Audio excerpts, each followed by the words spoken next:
Isang mapagpalang araw sa bawat pusong nakikinig.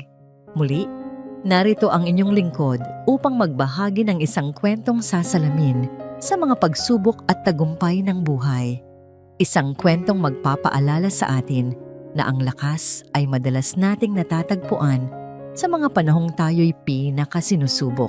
Sabi nila, ang tahanan ay isang kanlungan, isang lugar kung saan ka ligtas, kung saan ka nauunawaan, at kung saan ka laging maaaring bumalik. Ngunit paano kung ang mismong pinto ng iyong tahanan ang magsasara sa'yo at ang mga taong inaasahan mong kakampi? Sila pa ang magiging dahilan ng iyong pagguho? Pagod. Iyon ang unang salitang pumasok sa isip ni Sinaya habang kinakapa ang susi ng kanilang apartment sa loob ng kanyang bag. Pabigat ng pabigat ang dala niyang tote bag na puno ng mga dokumento mula sa opisina at tila may maliliit na karayom na tumutusok sa kanyang mga balikat at batok. Buong araw siyang naghabol ng deadline at ang tanging inaasam-asam niya ay ang makauwi, mayakap ang asawang si Bantayog at ipahinga ang katawan at isip. Nang sa wakas ay mahanap niya ang kumpol ng mga susi, isang maliit na ngiti ang sumilay sa kanyang mga labi. Ito na yon. Ilang hakbang na lang at nasa loob na siya ng kanyang paraiso. Ang munting espasyong binuo nila ni Bantayog mula sa kanilang mga pangarap. Isinuksok niya ang susi sa seradura, ngunit hindi ito umikot. Kumunot ang noo ni Sinaya, sinubukan niyang muli. Itinulak niya ng bahagya, iniugang-uga, ngunit matigas ang kandado.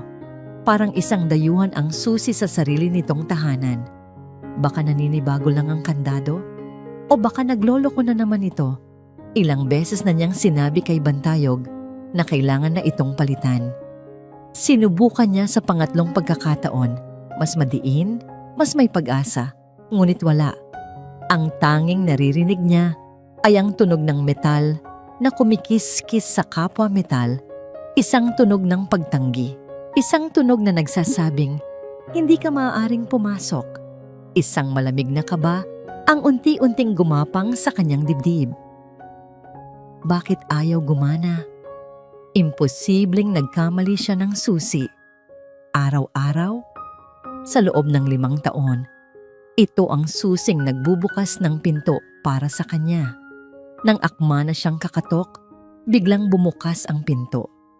Isang bugso ng ginhawa ang sandaling naramdaman ni Sinaya, ngunit agad itong napalitan ng matinding pagtataka at pagkalito nang makita kung sino ang nagbukas. Nakatayo sa harap niya si Dagat, ang nakababatang kapatid ni Bantayog.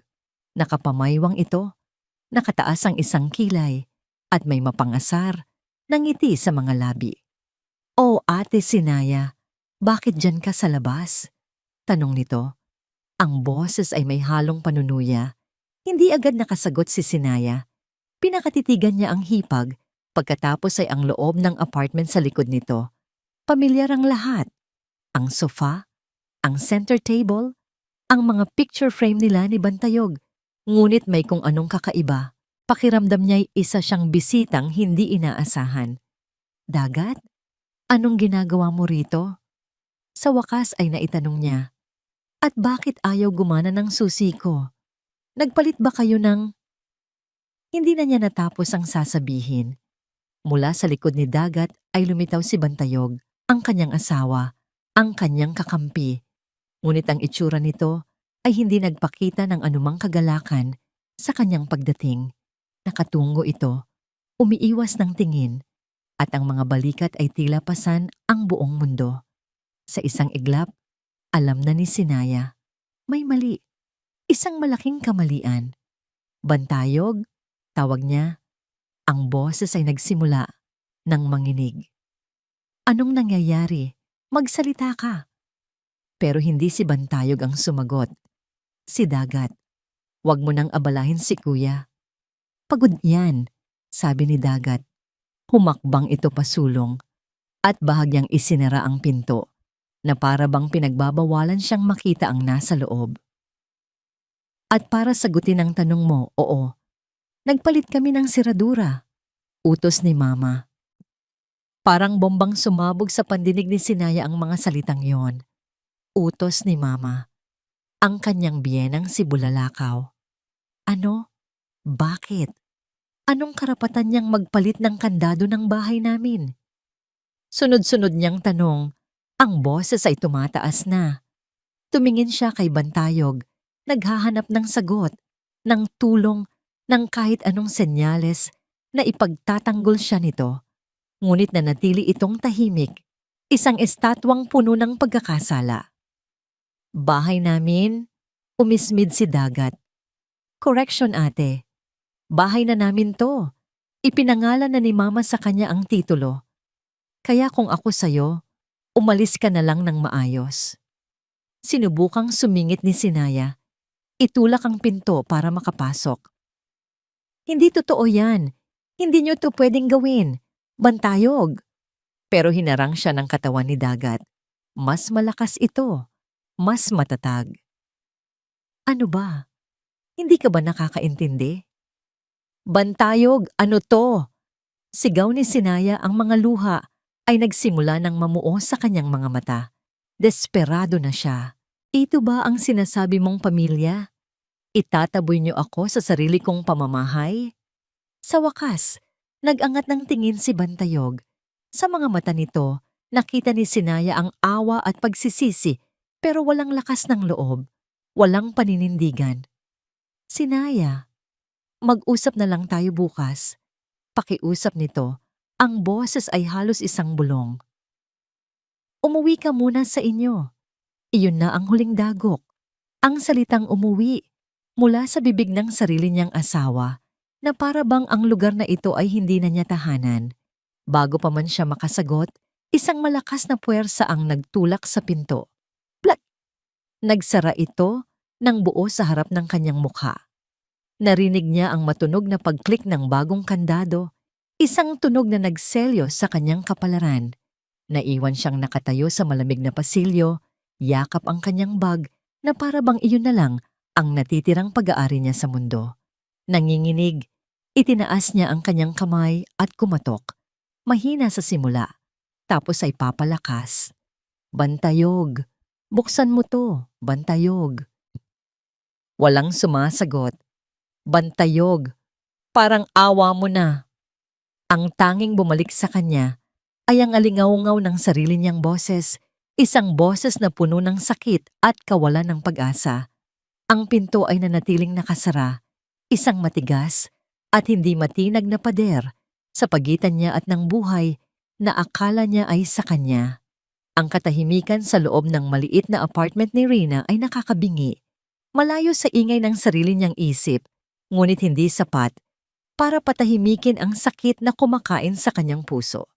Nakaupo si Sinaya sa gilid ng kama sa guest room, yakap ang mga tuhod habang ang kanyang cellphone ay nakapatong sa kanyang hita. Tila isang bombang naghihintay na sumabog. Isang tasang mainit na tsokolate na inihanda ng kaibigan ang unti-unti nang lumalamig sa ibabaw ng maliit na mesa, hindi man lang niya nagalaw. Kanina pa siya ganito. Paulit-ulit na tinitingnan ang pangalan sa screen. Bantayog asawa ko. Paulit-ulit na pinipindot ang call button at paulit-ulit na pinakikinggan ang walang katapusang pagring na nauuwi lang sa wala. Walang sagot, walang paliwanag. Tanging isang matigas na pader ng pananahimik ang ibinabalik sa kanya ng lalaking nangakong sasamahan siya habang buhay. Sa bawat bigong tawag, isang piraso ng kanyang pag-asa ang nadudurog. Siguro ay abala lang ito. Siguro ay pinapakalma niya ang kanyang ina. Siguro ay gumagawa siya ng paraan para maayos ang lahat. Iyon ang mga kasinungalingang ibinubulong niya sa sarili. Ngunit sa kaibuturan ng kanyang puso, alam niyang niloloko niya lang ang sarili. Sa ikasampung pagtawag, isang himala ang nangyari. Tumigil ang pagring. May sumagot. Hello? Ang boses ni Bantayog. Pagod, pilit at malayo. Ngunit yun pa rin ang boses na minahal niya. Agad na bumilis ang tibok ng puso ni Sinaya, isang halo ng galit at pananabik. Bantayog? Nanginginig niyang sabi. Bantayog, anong nangyayari? Nasaan ka? Bakit? Bakit niyo ginawa yon? Narinig niya ang malalim na pagbuntong hininga mula sa kabilang linya. Sinaya, kumalma ka lang. Paano ako kakalma? Pinalayas niyo ako sa sarili kong bahay. Pinalitan niyo ang kandado. At hinayaan mo lang ang kapatid mo na itulak ako palabas. Bantayog, ano to? Hindi na niya napigilan ang pagtaas ng kanyang boses. Medyo mainit lang ang ulo ni Mama ngayon. Mahinang sagot ni Bantayog. Alam mo naman yon, madaling magtampo. Huwag mo na sanang palakihin. Parang isang malakas na sampal ang mga salitang yon. Huwag palakihin? Hindi ko pinalalaki, Bantayog. Kayo ang gumawa nito. Karapatan kong malaman kung bakit. Basta, intindihin mo na lang muna please. Hayaan mo munang lumamig ang ulo niya para sa kapayapaan nating lahat. At doon, gumuho ang lahat ng natitirang pag-asa ni Sinaya. Para sa kapayapaan. Ang kapayapaan na laging siya ang kailangang magparaya. Ang kapayapaan na laging siya ang kailangang magtiis. Bigla, bumalik sa kanyang alaala ang isang eksena mula sa nakaraan. Kaarawan niya noon at buong puso siyang nagluto ng paborito nilang kare-kare. Ngunit nang dumating ang biyanan niyang si Bulalakaw, ang unang sinabi nito ay, matabang, kulang sa bagoong, hindi marunong magluto. Nakita niya ang sakit sa mukha ni Sinaya, ngunit ang tanging ginawa ni Bantayog ay tapikin siya sa balikat at ibulong, pagpasensyahan mo na si Mama. Ganoon palagi.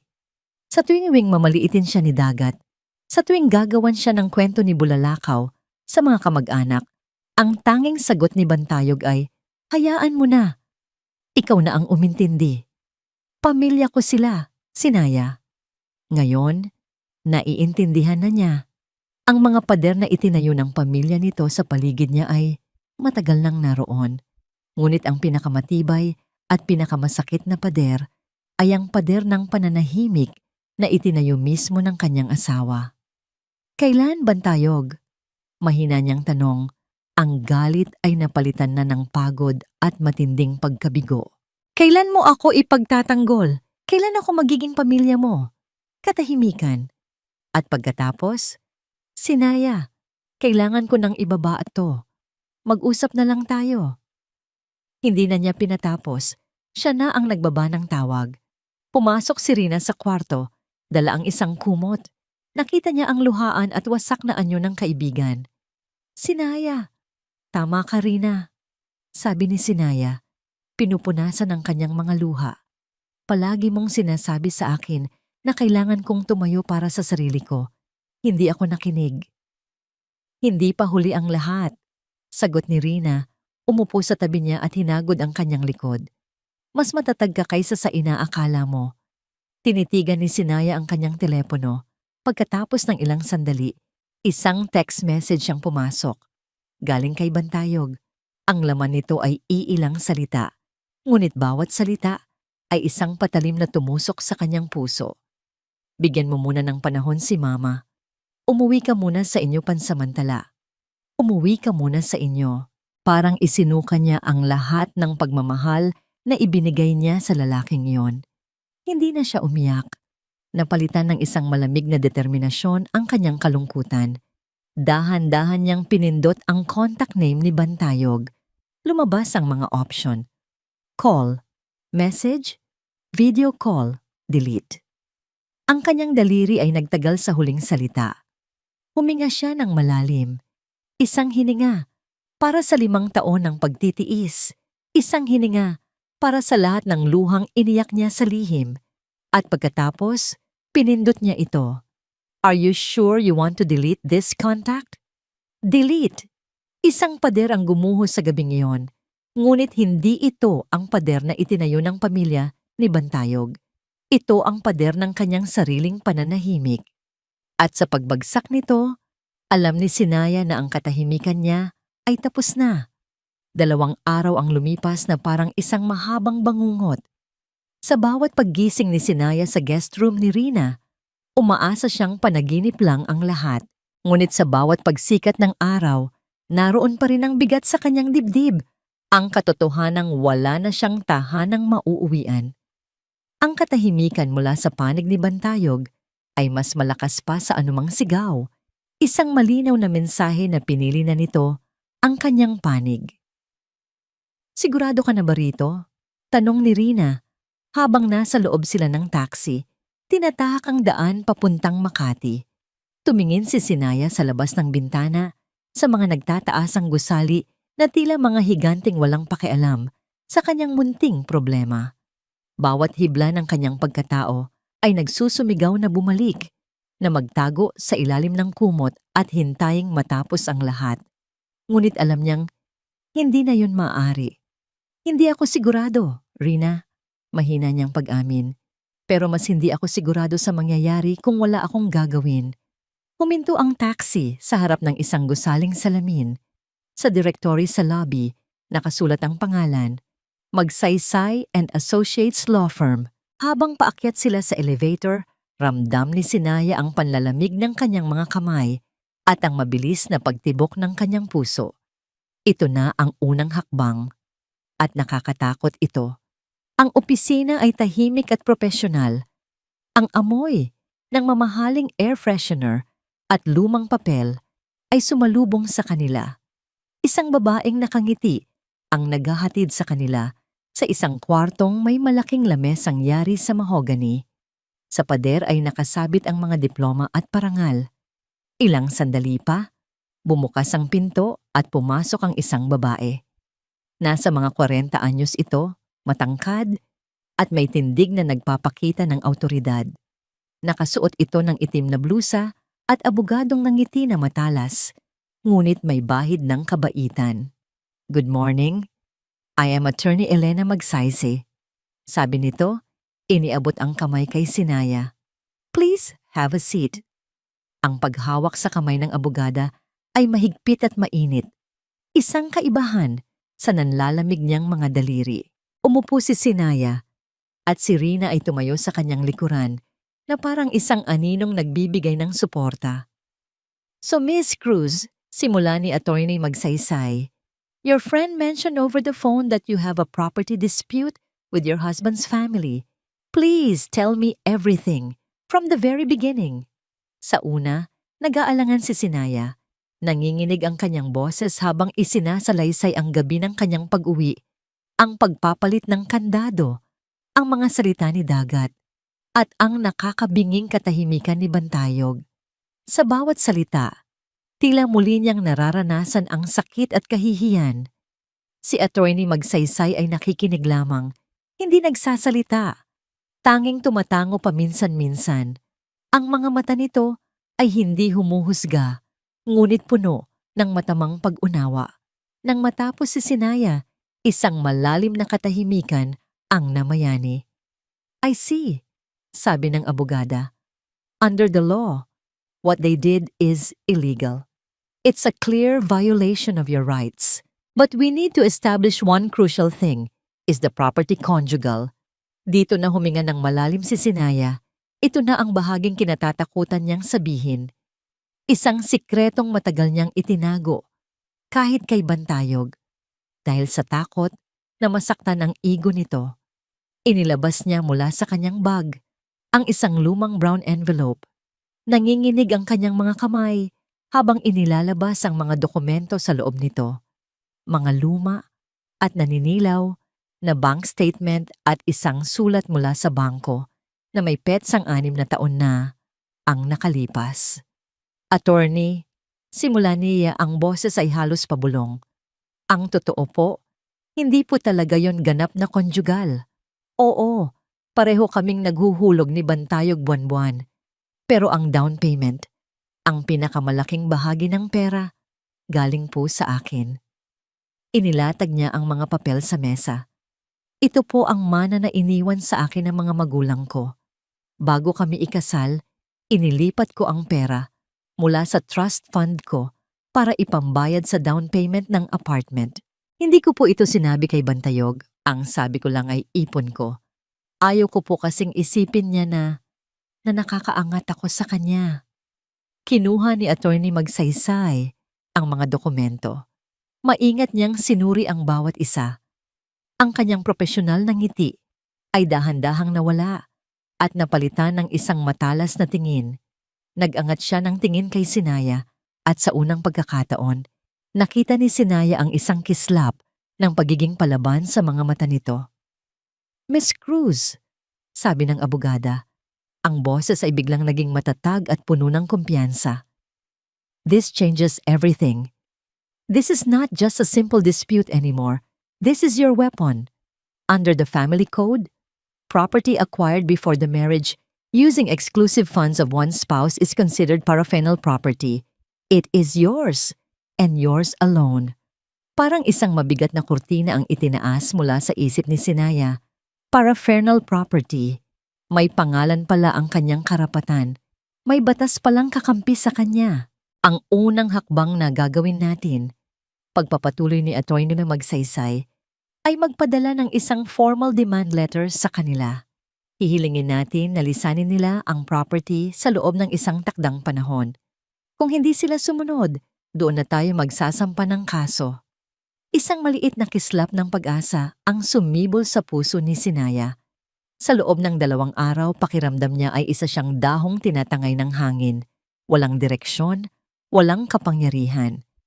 Ngunit ngayon, sa harap ng babaeng ito, sa loob ng opisinang ito, naramdaman niyang muli ang lupa sa ilalim ng kanyang mga paa. Paglabas nila ng gusali, huminga ng malalim si Sina. Ang hangin ng Makati ay hindi na kasing bigat ng kanina. Mayroon ng liwanag, gaano man kaliit, sa dulo ng madilim na lagusan. Kinuha niya ang kanyang cellphone. Muli niyang in-add ang numero ni Bantayog, ngunit sa pagkakataong ito, iba na ang contact name na inilagay niya. Hindi na Bantayog asawa ko, Bantayog Reyes na lang. Binuksan niya ang messaging app at nagsimulang mag-type. Ang kanyang mga daliri, na kanina'y nanginginig sa takot, ay ngayoy matatag na. Kailangan nating mag-usap, kasama ang abogado ko. Send. Ang salitang send sa ilalim ng mensahe ay hindi lang isang simpleng notification. Ito ay isang deklarasyon. Ang unang hakbang ng paglaban ay nagsimula na. Nasa kalagitnaan ng pananghalian, si Bantayog nang tumunog ang kanyang cellphone. Isang maikling ping na halos hindi niya narinig, sa gitna ng malakas na tunog ng telebisyon sa sala, kung saan nanonood ang kanyang ina. Isang subo ng kanin at adobo, ang biglang naging parang buhangin sa kanyang bibig nang makita niya kung kanino galing ang mensahe. Sinaya Cruz, hindi na Sinaya asawa ko. Naramdaman niya ang malamig na pawis na namuo sa kanyang noo habang binubuksan ang mensahe. Ang mga salita ay simple, direkta, at kasing lamig ng yelo. Kailangan nating mag-usap, kasama ang abogado ko. Abogado. Ang isang salitang yon ay tila isang malaking bato na bumagsak sa kanyang sikmura. Napatingin siya sa kanyang ina, si Bulalakaw, na abala sa panonood ng noontime show, tumatawa ng malakas na parabang walang anumang problema sa mundo. Paano niya sasabihin ito? Paano niya sasabihin ang babaeng itinuring nilang mahina ay handa na ngayong lumaban? Dahan-dahan siyang tumayo at lumapit sa ina. Ang bawat hakbang ay parang may bigat na 1 tonelada. "Ma," pabulong niyang sabi, ayaw marinig ni Dagat na nasa kwarto. "Oh, bakit, Sigit? Tapos ka nang kumain. Ang bilis naman," sagot ni Bulalakaw. Hindi inaalis ang tingin sa TV. "Ma, si Sina." Sa pagbanggit pa lang ng pangalan, nawala ang ngiti sa mukha ng kanyang ina. Humarap ito sa kanya. Ang mga mata ay naniningkit. "Anong meron sa babaeng yan? Huwag mong sabihing kinakausap mo pa rin." Walang imik na iniabot ni Bantayog ang cellphone. Kinuha ito ni Bulalakaw at habang binabasa ang text message, nakita ni Bantayog ang pagbabago sa mukha nito mula sa pagkainis, naging pagkabigla at nauwi sa nag-aapoy na galit. "Abogado?" Sigaw nito at ibinato ang cellphone sa sofa. Mabuti na lang at doon bumagsak. Walang hiya. Ang kapal ng mukha niya. Matapos siyang pakainin at patirahin sa bahay na to, ngayon ay magdedemanda siya. Talagang ahas. Ma, hinaan niyo ang boses niyo. Pakiusap ni Bantayog. Tila siya ang batang pinapagalitan. Anong hinaan ng boses? Dapat lang na marinig ng buong mundo kung anong klaseng tao ang pinakasalan mo. Tumayo si Bulalakaw, namamaywang. Tinitigan siya nito mula ulo hanggang paa. At ikaw, anong gagawin mo? Hahayaan mo na lang na yurakan tayo ng babaeng yan. Baka naman kakampihan mo pa siya. Sa bagay, under the saya ka naman talaga. Ang mga salita ay tumama kay Bantayog na parang mga latigo. Hiya, iyon ang naramdaman niya. Hiya sa sarili, hiya sa sitwasyon. Hindi naman sa ganun, ma. Abay, dapat lang. Kinuha ni Bulalakaw ang sariling telepono sa mesa. Akala niya siguro matatakot niya tayo. Pwes, nagkakamali siya. Tingnan natin kung sino ang may mas maraming kakampi. Agad nitong nidial ang numero ng kanyang kapatid, si Tita Lorna nila. Sa isang iglap, ang boses ng kanyang ina ay naging boses ng isang biktima. Malungkot, nanginginig, at puno ng hinanakit. Lorna, kumusta? Ay nako, eto hindi mabuti. Simula nito, kasabay ng pilit na paghikbi. Ang manugang ko, si Sinaya. Oo, pinalalayas niya ako sa sariling bahay ng anak ko. Oo, nagdemanda pa. Gusto niya kaming makulong. Napatungo na lang si Bantayog habang pinakikinggan ang mga kasinungalingang lumalabas sa bibig ng kanyang ina. Bawat salita ay nagtatanim ng lason sa isip ng kanilang mga kamag-anak. Pumasok sa eksena si Dagat na narinig ang sigaw. Anong nangyayari? Ipinakita ni Bantayog ang text. Umismid lang si Dagat. Kinuha ang sarili nitong cellphone at nagsimulang mag-type. Ilang sandali lang, ipinakita nito sa kanila ang isang bagong post sa Facebook. Walang pangalan, pero malinaw kung para kanino. May mga taong ahas, kahit anong kabutihan ang ipakita mo, tutuklawin ka pa rin. Ang masakit, kadalasan sila pa yung pinatuloy mo sa buhay mo. Family first. Beware of snakes. In the grass, nagsimulang mag-vibrate ang telepono ni Bantayog. Mga tawag mula sa mga tito at tita niya. Ang iba'y nagtatanong, ang iba'y direktang nang aakusa. Yog, totoo ba ang sinasabi ng mama mo? Ano ba yung napangasawa mo? Wala man lang utang na loob. Ayusin mo yan, Bantayog. Nakakahiya sa buong angkan. Sinubukan niyang magpaliwanag, pero walang gustong makinig. Ang apoy na sinimulan ng kanyang ina ay mabilis na kumalat, isang sunog sa damuhan na tumutupok sa lahat ng natitirang respeto para kay Sinaya. Ma, tama na. Sinubukan niyang makiusap sa ina nang maibaba nito ang tawag. Hindi naman kailangang umabot sa ganito. Kakausapin ko si Sinaya. At anong sasabihin mo? Na tama siya. Mataray na sagot ni Bulalakaw. Makinig ka, Bantayog. Pamilya mo kami. Dugo mo kami. Sa oras na kumampi ka sa babaeng yan, itatakwil kita. Napaupo si Bantayog sa sofa. Sapo ang kanyang ulo. Nasa gitna siya ng dalawang nag-uumpugang bato. Ang kanyang asawa sa isang panig at ang kanyang ina at kapatid sa kabila. Gusto niyang ayusin ang gulo, pero ang bawat galaw niya ay tila mas nagpapalala lang ng sitwasyon. Ngunit kailangan niyang gumawa ng paraan. Kailangan niyang patigilin si Sinaya bago pa man tuluyang masira ang lahat. Hindi sa pamamagitan ng abogado, hindi sa pamamagitan ng korte, kundi sa paraan na alam niya ang pakiusapan, ang pagpapaintindi. Tumayo siya, puno ng desperadong determinasyon. Kinuha niya ang susi ng motor. Saan ka pupunta? Tanong ni Dagat. Hahanapin ko si Sinaya. Sagot niya, hindi lumingon. Kakausapin ko siya. Aayusin ko to. Alam niya kung saan ito hahanapin. Sa kanilang paboritong lugar. ang tanging lugar na nagbibigay dito ng kapayapaan. Ang Kanlungan Cafe.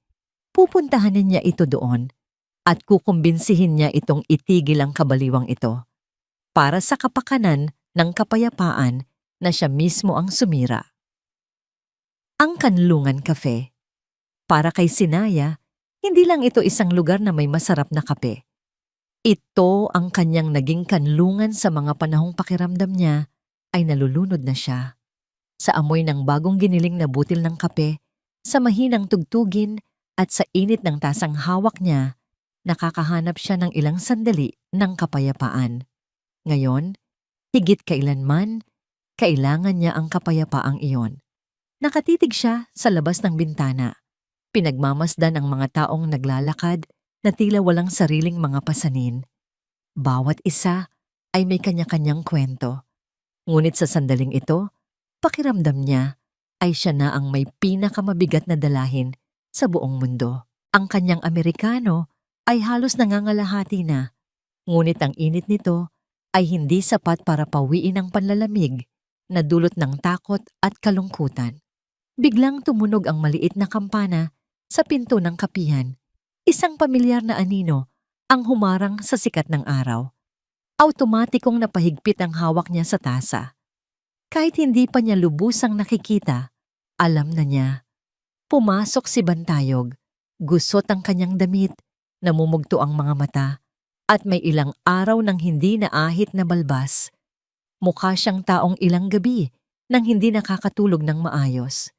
Nagtama ang kanilang mga mata, at sa isang iglap, nakita ni Sinaya sa mukha nito hindi ang galit, kundi ang matinding pagod at pagkalito. Sandali siyang naawa. Ngunit mabilis itong napalitan ng pader na itinayo niya sa paligid ng kanyang puso. Lumapit ito sa kanyang mesa. Hindi nagsalita. Naghintay lang si Sinaya. "Pwede ba kong umupo?" Tanong nito sa wakas. Ang boses ay paos. Hindi siya sumagot. Iginilid lang niya ang kanyang bag mula sa bakanteng upuan sa tapat niya. Isang tahimik na pahintulot. Umupo si Bantayog, umiwas ng tingin, at pinaglaruan ang tissue sa dispenser. Ilang sandaling namayani ang nakakailang nakatahimikan na binasag lang ng pag-abot ng menu ng isang waiter. "Isang itim na kape lang," sabi ni Bantayog sa waiter. Hindi man lang tiningnan ng menu. Nang makaalis ang waiter, muli silang binalot ng katahimikan. Si Sinaya ang unang nagsalita. "Ano ang kailangan mo, Bantayog?" Malamig niyang tanong. "Kumusta ka na?" Pabalik na tanong nito. Isang tanong na walang bigat, walang saysay. "3 araw mo akong hindi tinawagan para alamin kung kumusta ako. Ngayon mo pa talaga itatanong?" Sagot niya, may bahid ng sarkasmo. Napabuntong hininga si Bantayog. Tinitigan siya nito ng diretso sa mata. "Sinaya, bakit? Bakit kailangang umabot pa sa abogado? Hindi ba natin to pwedeng pag-usapan na lang ng maayos?" "Sinubukan ko, Bantayog. Sinubukan kong kausapin ka nung gabing iyon. Pero anong ginawa mo? Nagtago ka sa likod ng nanay at kapatid mo. Hinayaan mo akong itaboy na parang aso. Hindi mo naiintindihan." "Ang alin ang hindi ko naiintindihan?" Giit niya. "Na obligasyon kong magtiis, na kailangan kong isuko ang pinaghirapan ko para lang sa kapakanan ng pamilya mo? Pamilya na kailanman ay hindi ako itinuring na parte?" Dumating ang kape ni Bantayog, mapait at itim, katulad ng usapang nagaganap sa pagitan nila. "Hindi sa ganon," sabi ni Bantayog. Ang boses ay puno na ng pakiusap. "Nakakahiya sa mga kamag-anak, Sinaya. Nagkakagulo na. Ang mama, tumataas na naman ang presyo ng dugo. Hindi ba pwedeng ikaw na lang ulit ang umintindi? Para sa akin? Para sa pamilya?" At doon na, ang mga salitang palagi niyang naririnig. Ang mga salitang laging naglalagay sa kanya sa huli. Tinitigan niya ang lalaking nasa harapan niya. Ang lalaking minahal niya. Ang lalaking pinangarap niyang makasama habang buhay. Ngunit ngayon, isang estranghero na lang ang nakikita niya. Isang lalaking mas pinipili ang kapayapaan ng kaguluhan kaysa sa kanyang karapatan. Pamilya, mahina niyang ulit na para bang isang salitang banyaga. Oo, pamilya. Mabilis na sagot ni Bantayog na akala siguro ay nauunawaan na siya. Kaya sana, iurong mo na yung demanda. Hayaan mo na muna sila sa apartment. Maghanap na lang tayo ng iba.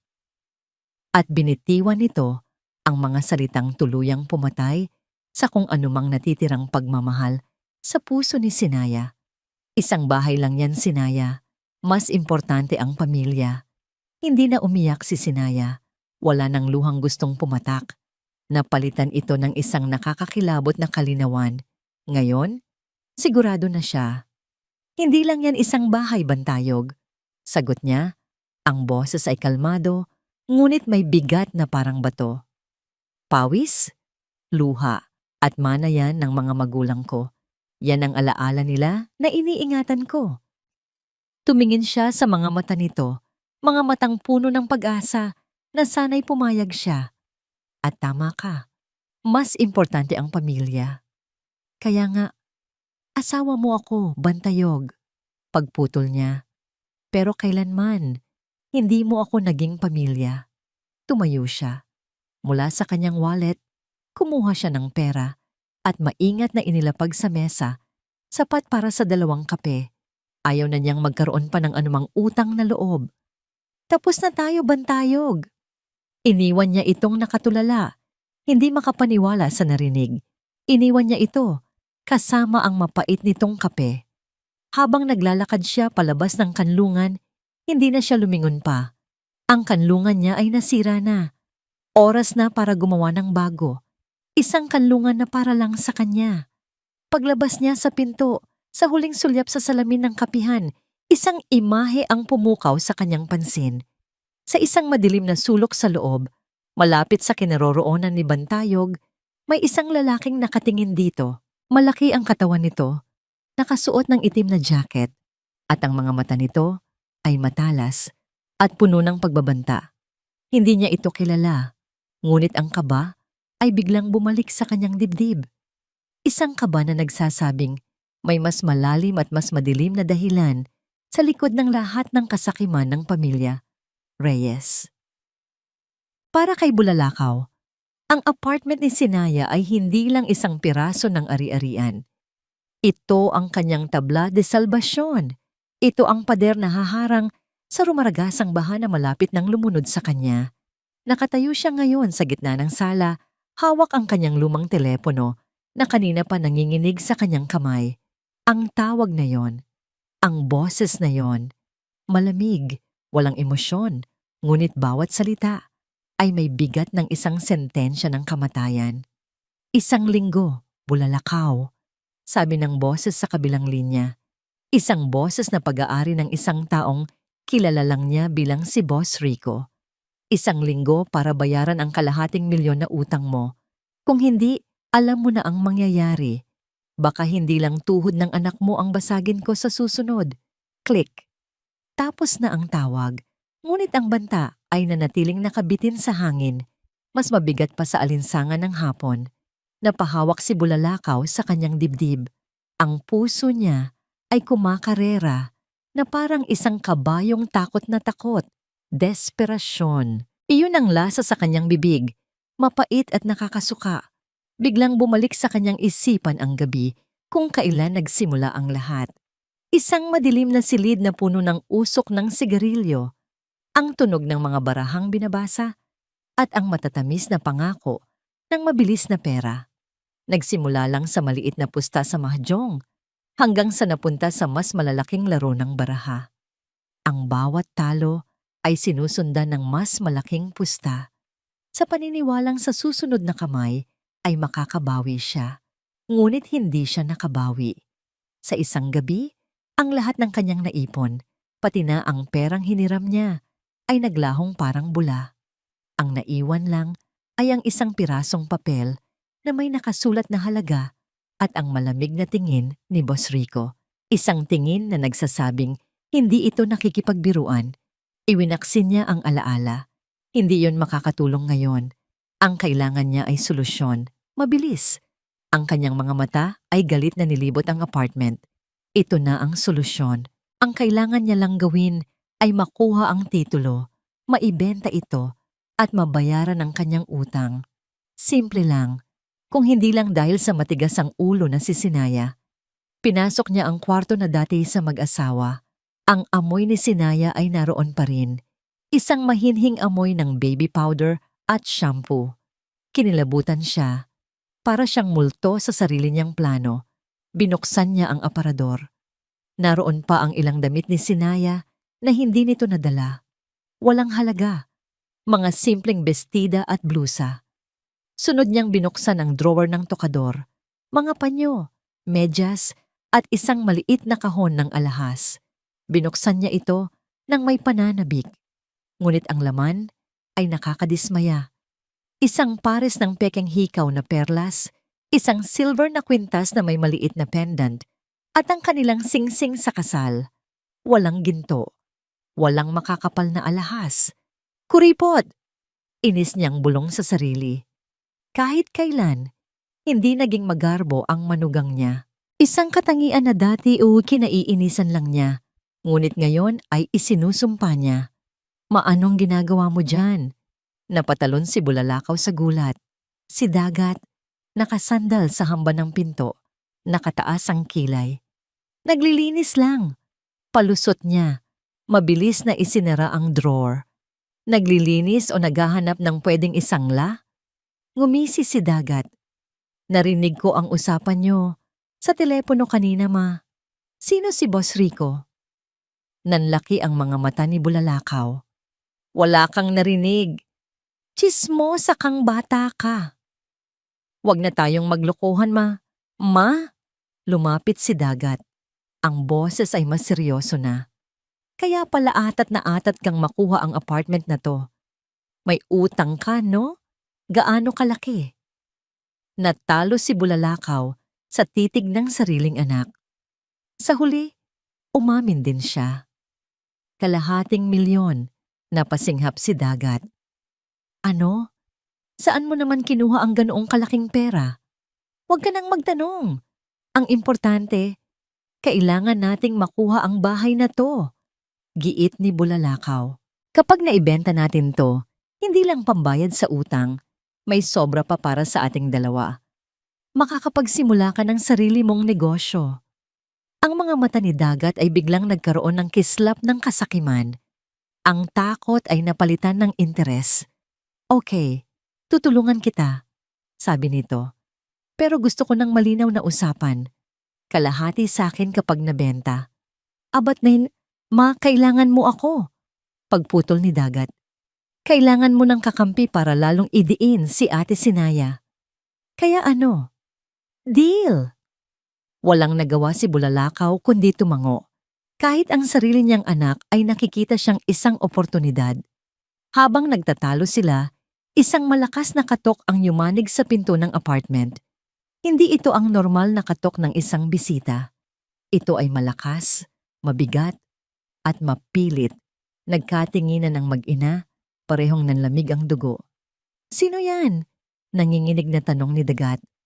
Dahan-dahang lumakad si Bulalakaw papunta sa pinto. Sumilip siya sa peephole. Ang kanyang puso ay halos tumigil sa pagtibok. Nakatayo sa labas ang dalawang lalaki. Ang isa ay ang lalaking nakita ni Sinaya sa kapihan. Malaki ang katawan at nakaitim na jacket. Ang kasama nito ay mas nakakatakot. Si Boss Rico mismo. Muling kumatok ang mga ito, mas malakas. Blam! Blam! Blam! Bulalakaw! Alam naming nandyan ka! Sigaw ni Boss Rico mula sa labas. Nag-uusap lang tayo. Huwag mo kaming paghintayin. Napasandal si Bulalakaw sa pinto. Ang tuhod ay parang gelatin. Ang baha ay wala na sa malayo. Nasa mismong pintuan na niya. Ma! Anong gagawin natin? Umiiyak na bulong ni Dagat. Huminga ng malalim si Bulalakaw. Ang takot sa kanyang mga mata ay dahan-dahang napalitan ng isang mapanganib na determinasyon. Tumingin siya sa bintana. Pagkatapos ay sa telepono, may isang huling baraha pa siyang hindi nagagamit. Isang maruming alas. Dahan-dahan niyang binuksan ang pinto, sapat lang para makita siya. Hinarap niya si Boss Rico nang may pilit na tapang. "Huwag kayong mag-alala, boss," sabi niya. Ang boses ay nanginginig ngunit pilit na pinatatatag. "Akin na ang apartment na to. Bigyan niyo lang ako ng 1 linggo." Tinaasan siya ng kilay ni Boss Rico. "Siguraduhin mo lang bulalakaw." "Oo," sagot niya. Ang mga mata ay nag-aapoy sa desperasyon. "Makukuha ko ang titulo sa loob ng 1 linggo, sa ayaw man o sa gusto ni Sinaya." Gabi. Ang tanging liwanag sa kwarto ni Sinaya ay nagmumula sa screen ng kanyang cellphone. Ang bawat salita, bawat komento, ay tila maliliit na sundang na paulit-ulit tumutusok sa kanyang pagkatao. Ang post ni Dagat ay kumalat na parang apoy. Ang mga kamag-anak ni Bantayog, mga kaibigan nila, kahit mga taong hindi niya kilala ay may kanya-kanyang opinyon. Kawawang Bantayog, buti nakawala sa asawang mukhang pera. Grabe, pinalayas daw pati biyenan, walang utang na loob. For sure may lalaki na yan kaya ganyan. Basa, bura ng luha, basa ulit, paulit-ulit. Ang bigat sa kanyang dibdib ay halos hindi na niya makayanan. Nawawalan na siya ng hininga. Pakiramdam niya, ang buong mundo ay humuhusga sa kanya nang hindi man lang alam ang buong katotohanan. Naisip niya si Bantayog. Baka tama ma ito. Baka dapat ay hinayaan na lang niya. 1 bahay lang naman. Mapapalitan ng bahay. Pero ang kahihiyan, ang sakit.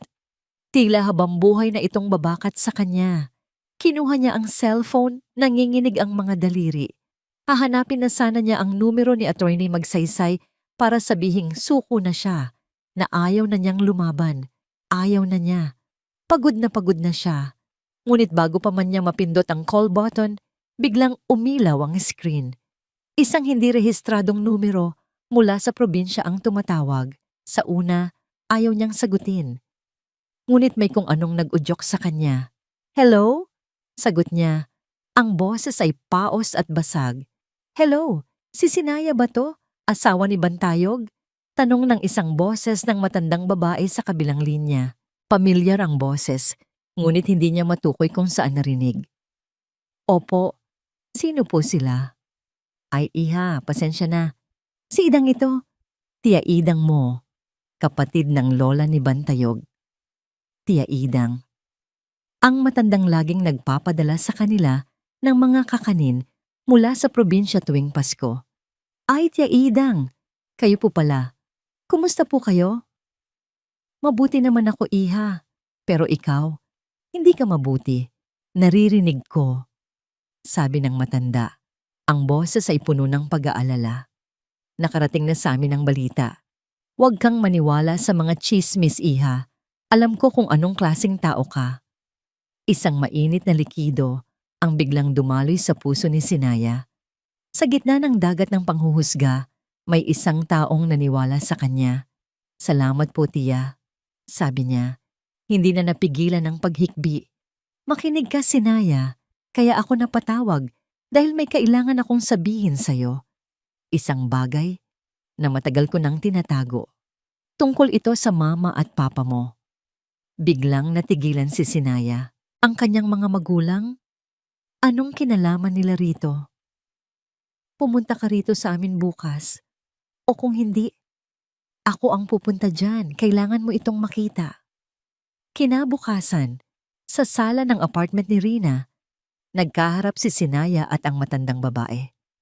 Si Tia Idang ay may dalang isang lumang bayong at sa kanyang mga mata ay makikita ang halo ng awa at determinasyon. Hindi alam ni Bantayog o ng nanay niya ang kwentong ito, simula ni Tia Idang. "Noon, nagkasakit ng malubha ang anak ko. Kailangan operahan. Walang-wala kami. Lumapit ako sa lahat, pero walang tumulong. Ang tanging nagbigay sa akin noon ay ang mga magulang mo. Sinaya, hindi lang sila nagpahiram, ibinigay nila ang pera. Sabi ng nanay mo, tulungan natin ang isa't isa para gumaan ang buhay." Naluha si Sinaya sa alaala ng kabutihan ng kanyang mga yumaong magulang. Dahil doon, nakapagpagamot ang anak ko. Habang buhay ang utang na loob ko sa kanila, pagpapatuloy ng matanda. Nakipagsulatan kami ng nanay mo at bago siya pumanaw, may isa siyang liham na ipinadala sa akin na hinding-hindi ko makakalimutan. Mula sa isang maliit na sisidlan, sa loob ng kanyang bayong, kinuha ni Tia Idang ang isang sobre na naninilaw na sa katagalan. Maingat niya itong ibinigay kay Sinaya. Nanginginig ang mga kamay ni Sinaya habang binubuksan ng liham, ang sulat kamay. Iyon ang sulat kamay ng kanyang ina. Bawat kurbada ng letra ay pamilyar at masakit sa puso. Binasa niya ang liham. Mahal kong Idang, ikinagagalak kong ibalita sa iyo na malapit ng ikasal si Sinaya. Alam kong magiging masaya siya. Bago yun mangyari, ibinigay ko na sa kanya ng buo ang perang mana niya mula sa amin ng kanyang ama. Sinabi ko sa kanya na gamitin niya iyon para sa down payment ng isang bahay, para kahit anong mangyari, meron siyang sariling kanlungan. Isang lugar na masasabi niyang kanya na walang sino mang pwedeng bumawi. Bumuhos ang luha ni Sinaya habang binabasa ang mga huling salita. Ngunit hindi na ito luha ng kalungkutan o pagkatalo. Ito ay luha ng pasasalamat, ng pagmamahal, at ng nabagong lakas. Ang kanyang ina, kahit mula sa kabilang buhay, ay inabot siya para ipagtanggol. Yakap-yakap ang liham, kinuha niya ang kanyang cellphone. Walang pag-aalinlangan. Tinawagan niya si Attorney Magsaysay. "Attorney," sabi niya, ang boses ay matatag at hindi na nanginginig. "May hawak po ako. Isang bagay na magpapatunay ng lahat." Ipinadala niya ang litrato ng liham sa abogada. Sa kabilang linya, ilang segundo ng katahimikan ang sumunod na tila pinoproseso ng abogada ang kanyang nakita. Pagkatapos, isang boses na malamig, kalkulado, at puno ng nakamamatay na kumpiyansa ang sumagot. "Sinaya," sabi ni Attorney Magsaysay, "sa hawak mong yan, hindi lang tayo mananlo." Huminto ito saglit. Wawasakin natin sila. Ang katahimikan sa apartment ay mas mabigat pa kaysa sa mga nagdaang araw. Walang nanonood ng TV. Walang nag-iingay. Si Bantayog ay nakaupo sa isang sulok, tulala. Iniisip ang pag-alis ni Sinaya sa kapihan. Ang mga huling salita nito, "Tapos na tayo, Bantayog," ay paulit-ulit na tumutunog sa kanyang isipan na parang isang sirang plaka. Samantala, si Bulalakaw ay palakad-lakad sa sala, hindi mapakali. Bawat tunog mula sa labas ay nagpapatindig ng kanyang balahibo. Ang isang linggong palugit ni Boss Rico ay parang isang bombang may orasan at naririnig niya ang bawat pag-tiktok nito sa kanyang dibdib. Biglang may kumatok sa pinto. Hindi ito marahas tulad ng pagkatok ng mga tauhan ni Boss Rico, ngunit formal at may awtoridad. Nagkatinginan ng lahat. Si Dagat ang naglakas loob na magbukas ng pinto. Isang lalaking nakauniforme ng courier ang nasa labas. May hawak na isang malaki at makapal na brown envelope.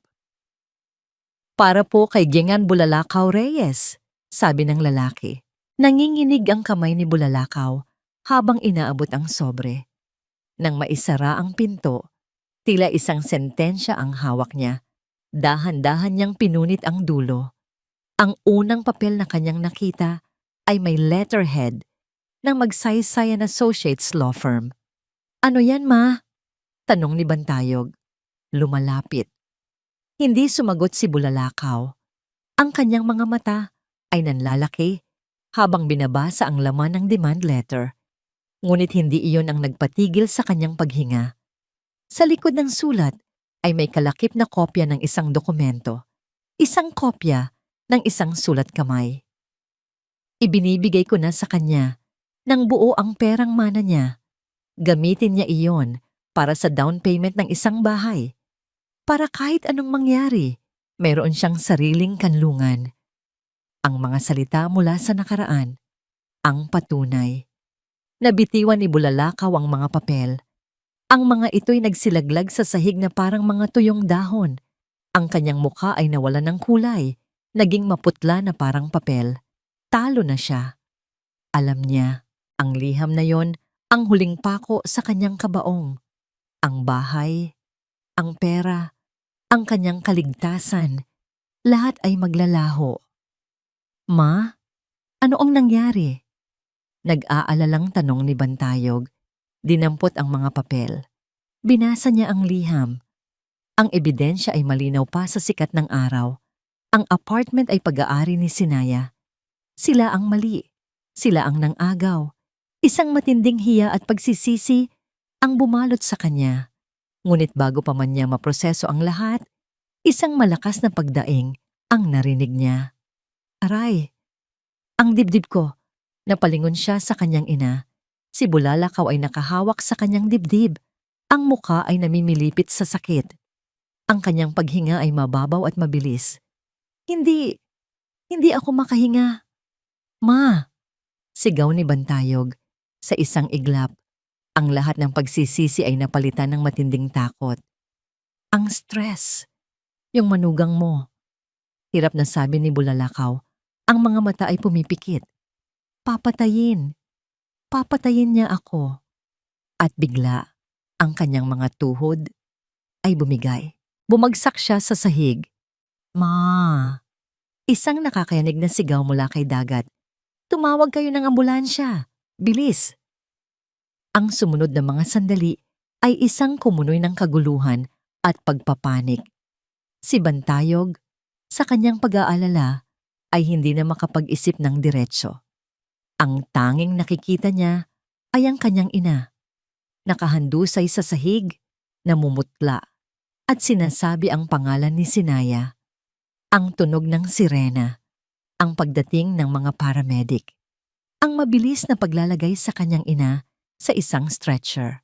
Ang lahat ay tila isang masamang panaginip. Sa loob ng ambulansya, hawak niya ang malamig na kamay ng ina, habang si Dagat ay umiiyak sa kanyang tabi. Sa emergency room ng pinakamalapit na ospital, ang bawat minuto ay tila isang oras. Lumabas ang isang doktor. Sino ang pamilya ni Gengan Reyes? Kami po. Halos sabay na sabi ng magkapatid. Kumusta po ang mama namin, Dok? Tanong ni Bantayog. Stable na siya ngayon, sabi ng doktor. Walang indikasyon ng atake sa puso. Pero base sa mga pagsusuri, nakaranas siya ng stress-induced acute anxiety attack. Isang matinding takip dibdib dahil sa stress. Kailangan niyang magpahinga at iwasan ng anumang bagay na makakapagdulot sa kanya ng matinding emosyon. Nakahinga ng maluwag si Bantayog, ngunit ang kaluwagan ay agad na palitan ng bigat ng pagkakasala. Stress, ang salitang yon ay umalingaw-ngaw sa kanyang isipan. Ang stress na dulot ng demanda, ang stress na dulot ni Sinaya. Nang mailipat si Bulalakaw sa isang pribadong silid, natagpuan nila itong nakahiga, may nakakabit na swero, at tila napakahina. Pagkakita sa kanila, nagsimulang mamasa ang mga mata nito. Anak. Mahina nitong tawag kay Bantayog. Patawarin mo si Mama. Hindi ko na kaya. Shh, Ma. Magpahinga po kayo. Sabi ni Bantayog, hinahaplos ang buhok nito. Si Sinaya. Muling sabi ng matanda na para bang ang pangalan ay isang sumpa. Sabihin mo sa kanya, tama na. Ayoko pang mamatay. Naramdaman ni Bantayog ang pag-init ng kanyang mga mata, ang pagmamahal niya para sa ina, at ang matinding galit para sa sitwasyon ay naghalo. At ang tanging nasisisi ng kanyang isip sa sandaling iyon ay ang taong nagsimula ng lahat. Lumabas siya ng silid. Iniwan si Dagat na nagbabantay. Kinuha niya ang kanyang cellphone. Ang pag-aalinlangan at awa na naramdaman niya para kay Sinaya kanina ay ganap nang nawala. Napalitan ito ng isang malamig at matigas na galit. Hinahanap niya ang numero ni Sinaya. Walang pag-aatubili. Pinindot niya ang call button. Nang sumagot ito, ang boses na lumabas sa kanyang bibig ay hindi na boses ng isang nagmamakaawang asawa. Ito ay boses ng isang anak na nasasaktan. Hello? Sabi ni Sinaya sa kabilang linya. Masaya ka na ba? Malamig niyang tanong. Walang anumang bakas ng dating paglalambing. Nasa ospital si Mama. Dahil sa'yo. Dahil sa ginawa mo. Narinig niya ang pagkabigla sa paghinga ni Sinaya. Kung may mangyari kay Mama, pagpapatuloy niya, ang bawat salita ay may diin. Hinding-hindi kita mapapatawad. Ibinaba niya ang tawag bago pa man makasagot si Sinaya. Nakasandal siya sa pader ng ospital, ang puso ay puno ng galit. Ang huling barahan ng kanyang ina ay nailapag na. At siya, si Bantayog, ay ganap na naniwala dito. Ang tawag ni Bantayog ay parang isang suntok na nagpabagsak kay Sinaya. Ang malamig na galit sa boses nito, ang bigat ng paratang, lahat ay bumalot sa kanya na parang isang makapal at madilim na kumot. Sandali siyang natulala. Ang unang bumuhos sa kanya ay ang alon ng pagkakasala. Kasalanan ko ba? Sobra na ba ang ginawa ko? Ngunit habang nakaupo siya sa dilim, dahan-dahang humupa ang alon at ang naiwan ay ang buhangin ng katwiran. Naalala niya ang mga salita ni Attorney Magsaysay. Naalala niya ang liham ng kanyang ina. Naalala niya ang lahat ng taon ng kanyang pagtitiis. Hindi niya kasalanan.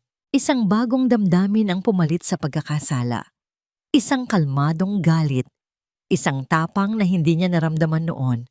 Sawa na siyang maging biktima. Sawa na siyang akuin ang kasalanan ng iba. Kung ito na ang huling laban, haharapin niya ito ng buong buo. Kinabukasan, nagbihis si Sinaya.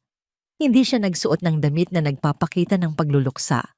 Pumili siya ng isang simpleng puting blusa at maong na pantalon, isang kasuotan na nagsasabing hindi siya naparoon para makipag-away, kundi para ipahayag ang katotohanan.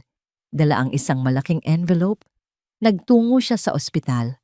Nang marating niya ang silid na sinabi ni Bantayog, huminga siya nang malalim bago kumatok at dahan-dahang binuksan ang pinto.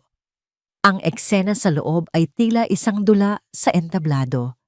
Si Bulalakaw ay nakahiga, nakapikit, at tila napakahina.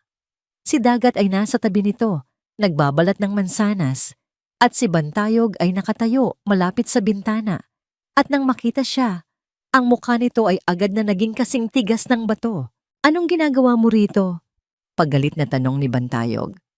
Sa pagkarinig ng boses niya, dahan-dahang iminulat ni Bulalakaw ang kanyang mga mata.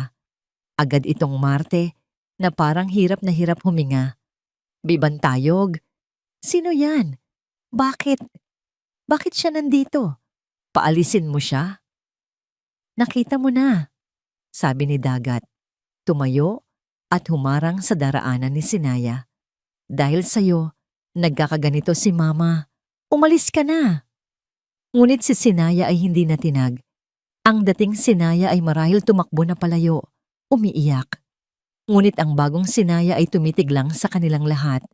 Ang mga mata ay kalmado, ngunit may bigat na hindi nila kayang sukatin. Hindi siya nagsalita. Dahan-dahan siyang lumapit sa maliit na mesa sa tabi ng kama. Mula sa kanyang envelope, inilabas niya ang unang dokumento. Ang opisyal na kopya ng demand letter mula kay Attorney Magsaysay. Inilapag niya ito sa mesa. Sunod, inilabas niya ang kopya ng liham ng kanyang ina. Inilapag niya ito sa tabi ng unang dokumento. Si Bantayog at Dagat ay napatingin sa mga papel. Si Bulalakaw, sa kabila ng kanyang kahinaan, ay napadilat ng husto. Hindi pa ako tapos, mahinang sabi ni Sinaya. Mula sa envelope, kumuha siya ng isa pang set ng mga dokumento, mga litrato, at mga papel na may mga pangalan at halaga. Ibinigay ito sa kanya ni Attorney Magsaysay kaninang umaga lang, resulta ng mabilis na imbestigasyon ng kanyang opisina. Inilatag niya ang mga ito sa ibabaw ng dalawang naunang dokumento. Malinaw na makikita sa mga litrato si Bulalakaw na papalabas mula sa isang kilalang pasugalan. Ang mga kasunod na papel ay mga promissory note, mga kasunduan sa utang na may pangalan at pirma ni Bulalakaw Reyes at ang pangalan ng nagpautang, Ricardo Boss Rico Madrigal. Ang kabuuang halaga mahigit kalahating milyon. Ano? Ano yan? Nanginginig na tanong ni Dagat. Kinuha ni Bantayog ang mga papel. Ang kanyang mga mata ay lumipat-lipat mula sa mga litrato patungo sa mga utang at pagkatapos ay sa mukha ng kanyang ina. Ang pagtataka sa kanyang mukha ay dahan-dahang naging pagdududa at sa huli, isang masakit na pagkaunawa. Ang kwento ay nabubuo sa kanyang isipan, ang biglaang pag-angkin sa apartment, ang desperasyon, ang kasakiman. Hindi ito dahil sa galit o tampo. Ito ay dahil sa utang. Si Bulalakaw ay napabangon. Ang kanyang pagkukunwaring may sakit ay ganap ng naglaho. Ang kanyang mukha ay puno ng takot at galit. Saan mo nakuha yan? Mga kasinungalingan yan. Talaga po ba, ma? Tanong ni Bantayog. Ang boses ay basag. Sa unang pagkakataon, hindi na niya ito tinawag na mama. Tinawag niya itong ma, na may halong distansya at pait. Tinitigan ni Sinaya si Bantayog. Hindi na niya kailangan pang magsalita. Ang mga ebidensya na ang nagsasalita para sa kanya. Kalmado niyang tinitigan ang lalaking minsan niyang tinawag na asawa. Ang lalaking nagparatang sa kanya. Ang lalaking pinili ang kasinungalingan kaysa sa kanya. Ito ang katotohanan. Bantayog, sabi niya. Ang boses ay matatag, ngunit walang bahid ng panunumbat. Ito ang dahilan. Hindi ako, hindi ang pagmamahal ko, kundi ito. Itinuro niya ang mga papel. Ngayon, pumili ka. Isang nakakabinging katahimikan ang bumalot sa silid. Ang bawat isa ay tila hindi makahinga. Ang drama sa ospital ay biglang naging isang korte at si Sinaya ang taga-usig na naglatag ng lahat ng ebidensya. Habang nakatayo sila roon, sa gitna ng mga nagkalat na katotohanan, bumukas ang pinto ng silid nang walang katok. 2 lalaki ang pumasok. Ang isa ay malaki ang katawan at nakaitim na jacket. Ang isa ay may malamig na mga mata at mapanganib ng ngiti. Si Boss Rico. Hindi sila tumingin kay Sinaya o kanino man. Ang kanilang mga mata ay nakatuon lamang sa isang tao. Bulalakaw, sabi ni Boss Rico. Ang boses ay kalmado, ngunit puno ng pagbabanta. Mukhang gumaling ka na. Nasaan na ang pera ko? Ang pagpasok ni Boss Rico ay tila pagbuhos ng gasolina sa isang apoy na nagsisimula pa lamang. Para siyang isang direktor na pumasok sa entablado para siguraduhin ang huling eksena ay magiging ayon sa kanyang gusto. Ang hangin sa silid ay biglang naging mabigat at delikado. Si Bulalakaw ay napasandal sa headboard ng kama. Ang lahat ng kulay ay nawala sa kanyang mukha. Ang pagkukunwari at tapang ay naglaho. Ang naiwan ay purong takot. Boss Rico, anong ginagawa niyo rito? Nanginginig niyang tanong. Narinig ko kasing nasa ospital ka. Sagot ni Boss Rico. Isang mapanganib na ngiti ang gumuhit sa kanyang mga labi habang lumalakad palapit. Nag-aalala naman ako. Baka kasi kung mapano ka, sino pa ang magbabayad sa akin? Ang mga mata ni Boss Rico ay napunta sa mga papel na nakakalat sa mesa. Kinuha niya ang isa sa mga promissory note. Ayan. Malinaw pa sa sikat ng araw, 250,000. Ang usapan natin, 1 linggo. Mukhang hindi mo natupad. Napatingin si Dagat sa ina. Pagkatapos ay kay Boss Rico. Ang kasakimang nasa mga mata niya kanina ay napalitan ng pagkalito at takot. Utang? Ma, anong ibig sabihin nito? Ngunit ang tanong ay hindi pinansin. Ang atensyon ng lahat ay nasa nagaganap na komprontasyon. Si Bantayog ang unang nakabawi mula sa pagkabigla. Ang mga piraso ng palaisipan, ang pagbabago ng ugali ng ina, ang biglaang pagka-ospital, ang pagdating ng mga lalaking ito, lahat ay nag-ugnay-ugnay.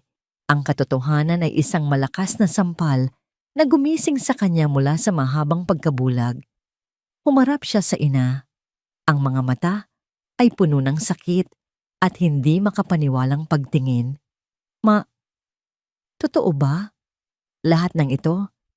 Yung pagpapaalis nyo kay Sinaya, yung pagkakasakit mo, lahat yon dahil sa utang? Hindi makasagot si Bulalakaw. Nakatungo lang ito, ang katawan ay nanginginig. Ang kanyang katahimikan ay isang malakas na pag-amin. Ginawa mo kaming tanga. Sigaw ni Dagat. Ang takot ay nahaluan na ng galit. Ginamit mo kami. Ginamit mo ang sarili mong mga anak para pagtakpan ang mga kasalanan mo. Hindi. Sa wakas ay sumigaw si Bulalakaw, ang mga luha ng pagkatalo ay nagsimula ng bumuhos. Para sa inyo rin naman to. Kapag nabayaran ko to, may pera pa sana tayo. Pera? Mapait na tumawa si Bantayog. Pera na galing sa panloloko? Pera na sisira sa pamilya ko? Pamilya na ako mismo ang sumira dahil naniwala ako sa'yo? Ang bawat salita ni Bantayog ay tila isang dagok sa puso ni Bulalakaw. Ngunit masigit pa roon, ito ay isang dagok sa puso mismo ni Bantayog. Ang bigat ng kanyang pagkakamali, ang bigat ng kanyang kaduwagan, ay biglang bumagsak sa kanyang mga balikat.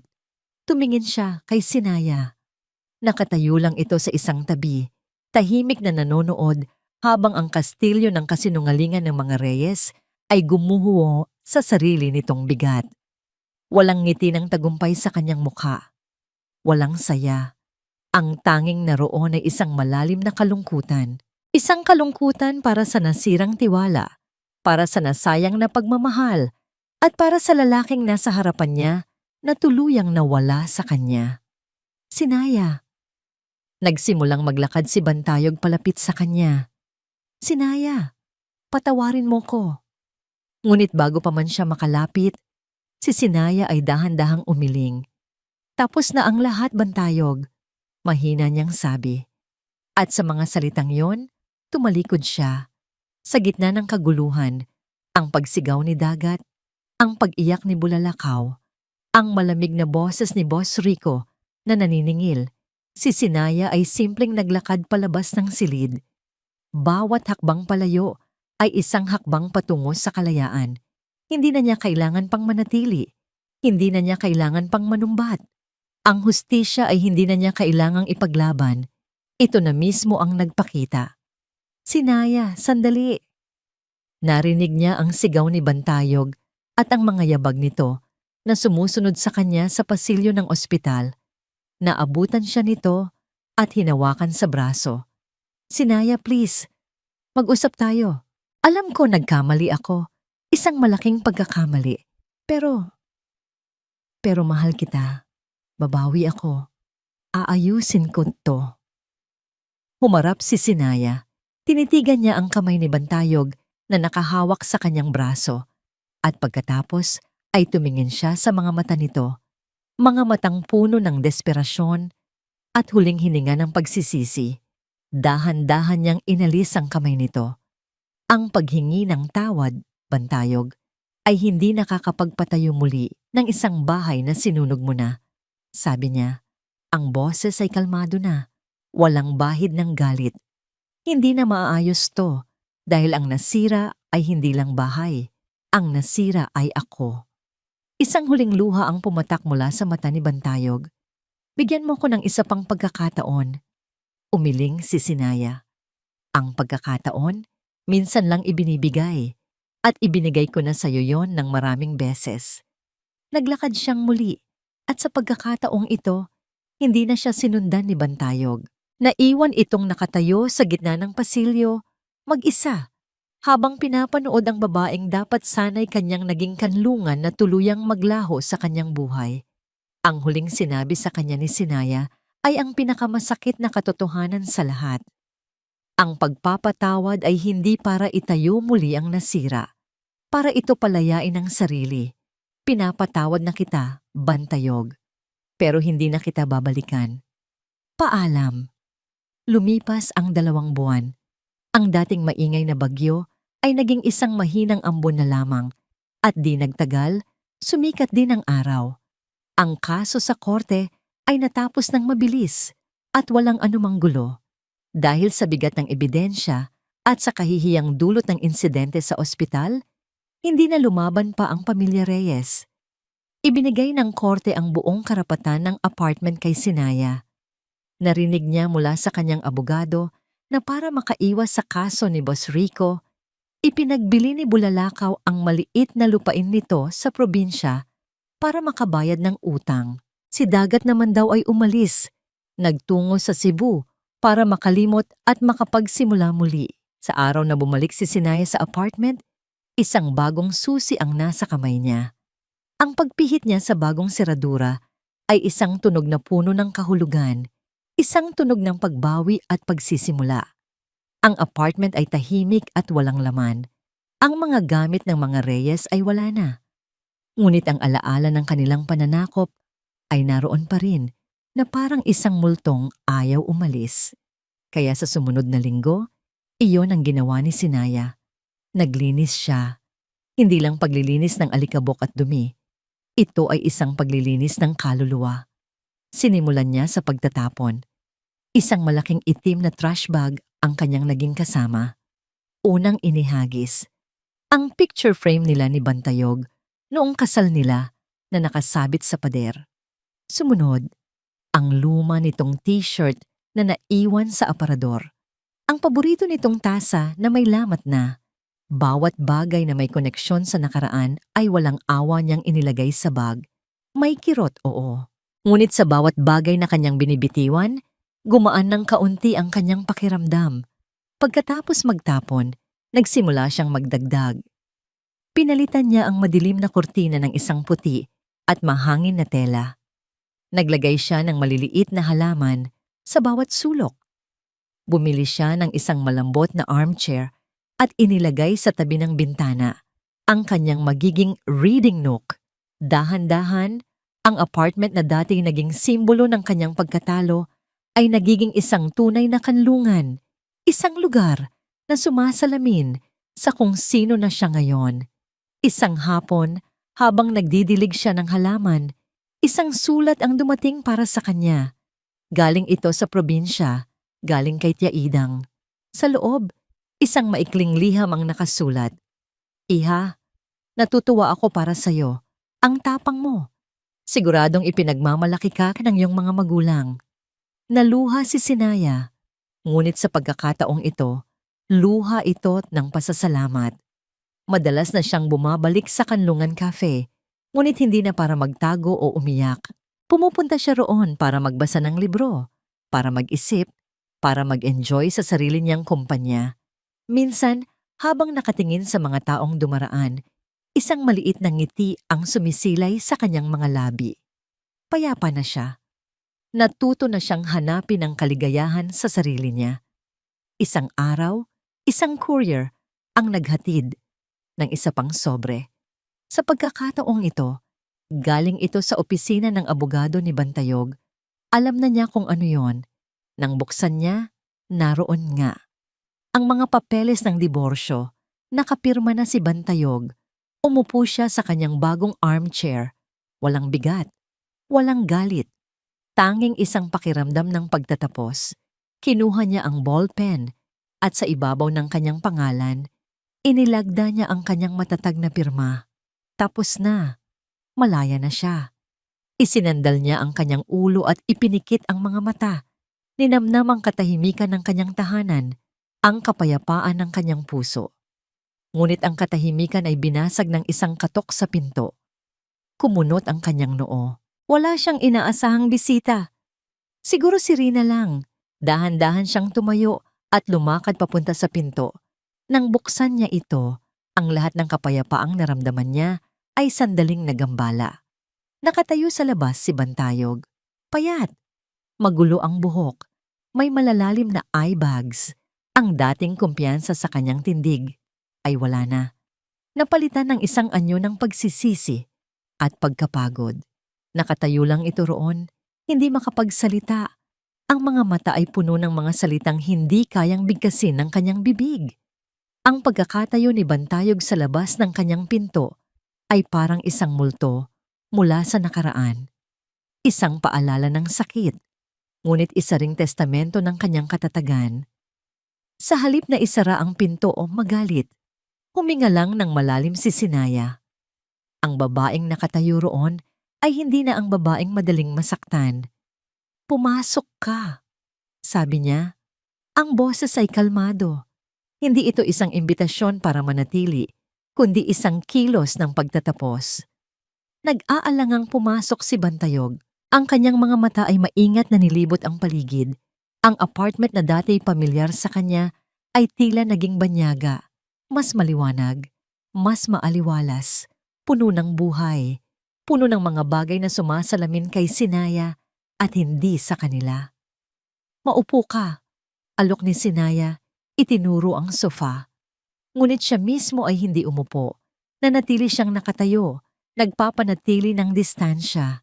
Isang pisikal na espasyo na sumisimbolo sa emosyonal na espasyong nilikha niya sa pagitan nila. "Salamat," mahinang sabi ni Bantayog. Ang, ang ganda ng ayos ng bahay." "Salamat," simpleng sagot ni Sinaya. "Ano ang kailangan mo?" Napayuko si Bantayog, tila naghahanap ng tamang mga salita sa sahig na kahoy. Wala nang balita kay Dagat. "Si Mama, umuwi na sa probinsya. Ibinenta niya yung lupa namin para makabayad. Tahimik na lang siya ngayon. Palaging nagsisimba." Tango lang ang isinagot ni Sinaya. Hindi ito ang impormasyong gusto niyang marinig. Ngunit hinayaan niya itong magsalita. "Nakatanggap ko na yung papeles." Pagpapatuloy ni Bantayog, nag-angat ng tingin. Ang kanyang mga mata ay namumula. "Pinirmahan ko na. Iyon na yon. Pero bago tuluyang matapos ang lahat, kailangan kong subukan. Kahit isang huling beses lang." Tumayo siya at dahan-dahang lumapit kay Sinaya, ngunit huminto nang may ilang talampakan pa ang pagitan nila. Iginagalang ang espasyong hindi nakikita. "Alam kong wala akong karapatan. Alam kong nasaktan kita sa paraang hindi kayang ayusin ng kahit anong sorry." Sabi niya, ang boses ay basag. "Pero mahal kita, Sina. Mahal pa rin kita. Sa lahat ng pagkakamali ko, yun lang ang totoo. Naging duwag ako. Naging mahina. Pero natuto na ako. Kung bibigyan mo lang ako ng isa pang pagkakataon, ipapakita ko sa'yo. Ipaglalaban na kita. Ikaw na ang pipiliin ko. Palagi." Ang mga salita ay puno ng pagsisisi at katapatan. Marahil, kung ito'y sinabi niya ilang buwan na, ang nakalipas, sa kapihan, o sa telepono, baka nagbago pa ang lahat. Ngunit ngayon, habang pinakikinggan ni Sinaya ang mga pangakong ito, wala na siyang naramdamang kilig o pag-asa. Ang naramdaman niya ay awa. Awa para sa lalaking huli nang natuto. Isang maliit at malungkot na ngiti ang sumilay sa mga labi ni Sinaya. "Naniniwala akong nagsisisi ka, Bantayog," mahinahon niyang sabi. "At naniniwala akong sa pagkakataong ito, totoo na ang sinasabi mo, pero huli na. Sinaya, please." Ang pagmamahal ay hindi sapat. Pagpapatuloy niya, ang boses ay matatag. Kailangan nito ng respeto. Kailangan nito ng paninindigan. Paulit-ulit kitang binigyan ng pagkakataong ibigay yon sa akin. Pero palagi mong pinipili ang iba. Ang problema, Bantayog, ay hindi mo ako natutunang mahalin ng tama hanggat hindi mo ako tuluyang nawala. Bawat salita ay isang katotohanang hindi kayang pabulaanan ni Bantayog. Ang Sinayang minahal mo, wala na. Dagdag niya. Pinatay siya ng sakit. Pinatay siya ng pagtitiis. Ang babaeng kaharap mo ngayon, binuo niya ang sarili niya mula sa mga pirasong iniwan mo. At hindi ko nahahayaang may sumira sa kanya ulit. Kahit ikaw. Walang nang nagawa si Bantayog kundi ang tumango. Ang mga luha ay malaya nang dumadaloy sa kanyang mga pisngi. Ang huling pag-asa ay tuluyan nang naglaho. Sinamahan siya ni Sinaya papunta sa pinto. Bago ito tuluyang lumabas, humarap itong muli. Sana maging masaya ka," sabi nito. "Maging masaya ka rin, Bantayog," sagot ni Sinaya. Patawarin mo na rin ang sarili mo. At isinara niya ang pinto. Hindi ito isang marahas na pagsasara. Ito ay isang tahimik at pinal na pagtatapos. Napasandal siya sa pinto, ipinikit ang mga mata. Tapos na. Pagmulat niya, ang unang nakita niya ay ang kanyang refleksyon sa salamin na nakasabit sa dingding. Isang babaeng mag-isa, ngunit buo. Isang babaeng nasaktan, ngunit naghilom. Isang babaeng minsan nang nawala ng tahanan, ngunit sa huli ay natagpuan ang pinakamatibay na kanlungan sa lahat, ang kanyang sarili. Naglakad siya papunta sa balkonahe. Ang hapon ay papalubog na, nag-iiwan ng kulay kahel at rosas na mga guhit sa kalangitan. Diniligan niya ang kanyang mga bagong tanim na bulaklak. Habang pinagmamasdan ang paglubog ng araw, isang ngiti ang sumilay sa kanyang mga labi. Isang ngiting totoo, isang nanangiting payapa. Tapos na ang isang kabanata. Bukas, isang panibagong araw ang sisikat at handa na siyang harapin ito. Mag-isa, ngunit malaya. At iyon, para sa kanya, ay higit pa sa sapat. At dito po nagtatapos ang ating kwento. Isang paalala na ang tunay na pagmamahal ay hindi kailanman dapat maging dahilan upang talikuran ang pagmamahal sa ating sarili. Ang pagpapatawad ay isang regalo, ngunit ang paglimot sa sariling halaga ay isang kasalanan. Maraming salamat po sa inyong pakikinig at pagsama sa paglalakbay ni Sinaya. Ano po ang masasabi ninyo sa ating kwento? At anong uri ng kwento ang gusto ninyong marinig sa susunod? I-comment nyo lang po sa ibaba. Hindi dito nagtatapos ang ating paglalakbay. Marami pa pong kwentong kasing ganda at mas puno ng aral dito sa aming channel. Kung nagustuhan nyo ang kwentong ito, i-like, i-share sa pamilya at mga kaibigan, at mag-subscribe na rin para lagi kayong updated sa mga susunod pa naming kwento. I-click niyo ang notification bell para kayo ang unang makarinig kapag may bago kaming upload. Pagpalain po kayo ng Panginoon, kayo at ang inyong buong pamilya. Hanggang sa muli.